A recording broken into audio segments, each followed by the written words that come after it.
Morning. Good morning. Good morning.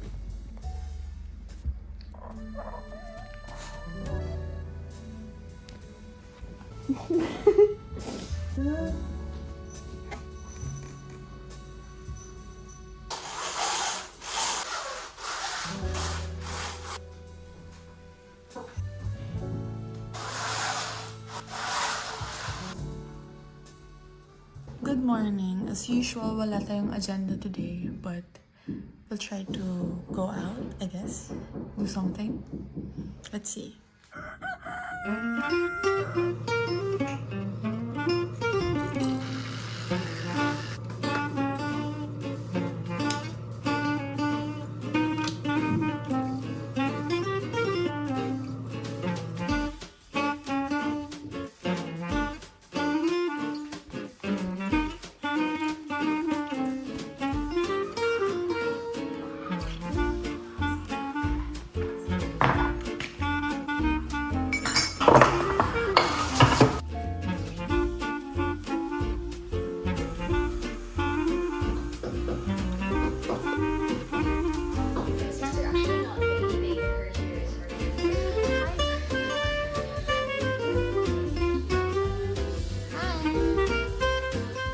Okay.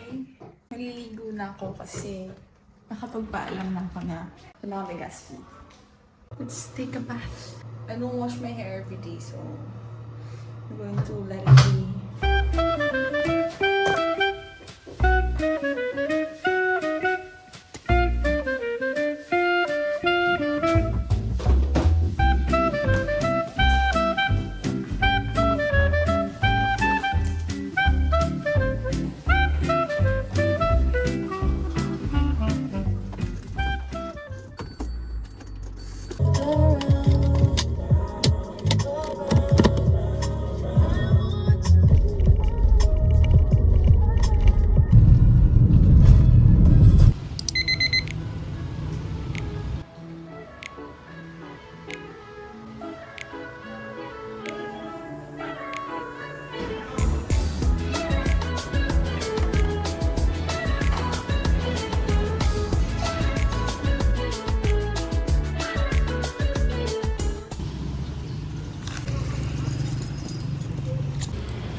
So much better.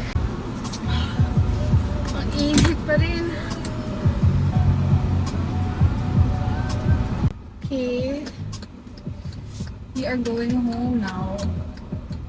Hindi na ako nakapag-film sa mall kasi ang dami ng tao. Siyempre nakakahiya naman. I think yung last ko is yung sa National Bookstore. After that, I went around. Bibili sana akong jeans sa Uniqlo. Kaso wala na talaga yung JW Anderson na collab. So, bumili lang ako ng body care. And then, bumili ng drink. Tapos ito, nandito na ako. Uwi na ako. Wala nang gagawin guys eh. Feel ko kapag nagtagal pa ako dun, gagastos lang ako. I didn't wanna stay naman sa sa mall. Just because. Actually, yan lang. I see you, boy. Oh, I hear you, boy. I've been waiting my whole life to find someone like you. Find someone like you. I'm home.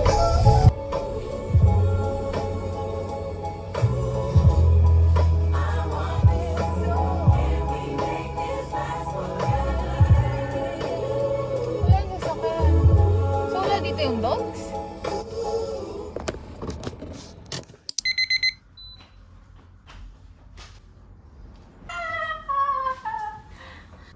I'm so excited for this.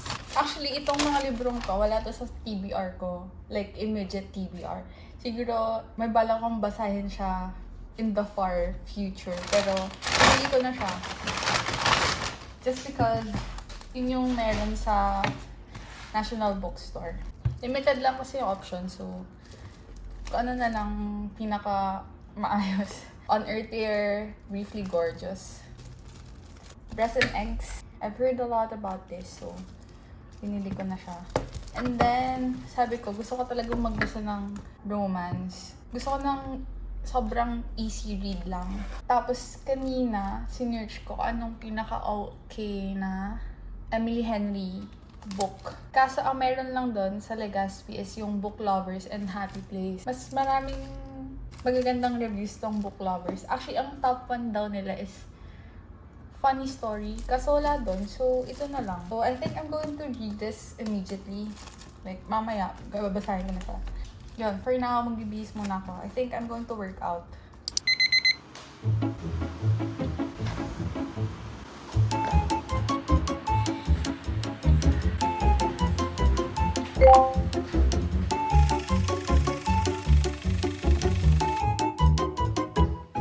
Okay, 5 km run done, which is a huge achievement for me.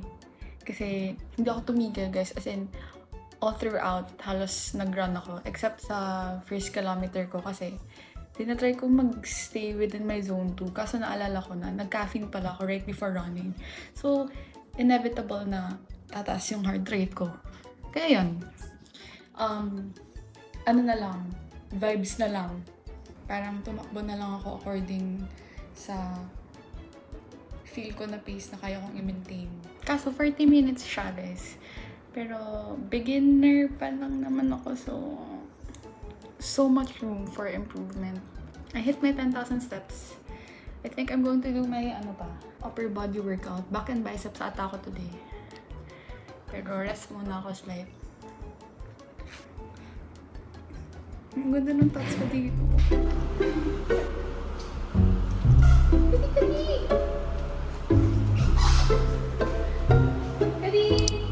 Okay, so I'm just going to rest for a bit. Tapos maliligo ako. Half bath lang do. Kasi bawal pala to basain. Bukas ko pa siya pwedeng basain. Looking for something to eat. What can I eat here? I can defrost this sa microwave and then lutuin ko siya into something. Or mag-egg na lang ako para hindi ako masyadong mahirapan.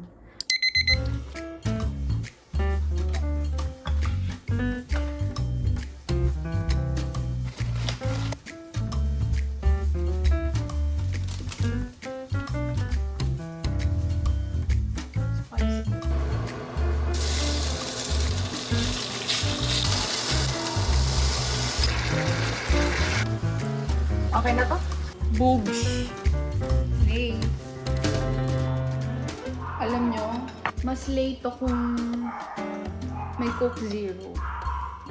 Hindi ko ito ubusin. Mga half lang, I guess. Itadakimasu! This is my best luto ever. Ng chicken breast. Kasi sobrang tender niya. What did I do right? One naman for Lippy. Dinner naman na ako. Or oats na to.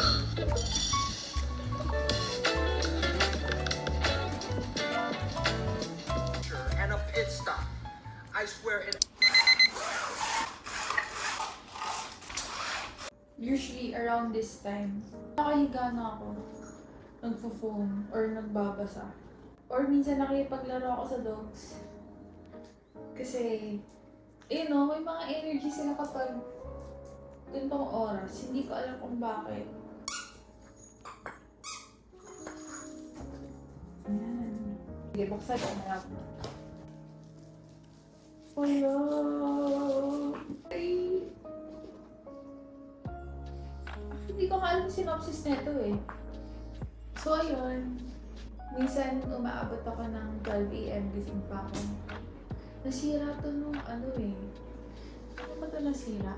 Nasira to nung nagbasa ako ng Hunger Games. Kasi hindi ko siya ma-put down. As in, gusto ko na siyang matapos.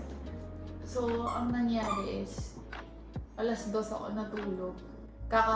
Last chapter ko. Doon nasira yung body clock ko. Naging 2 a.m. ako natutulog. Tapos gising ko is around 9 or 10.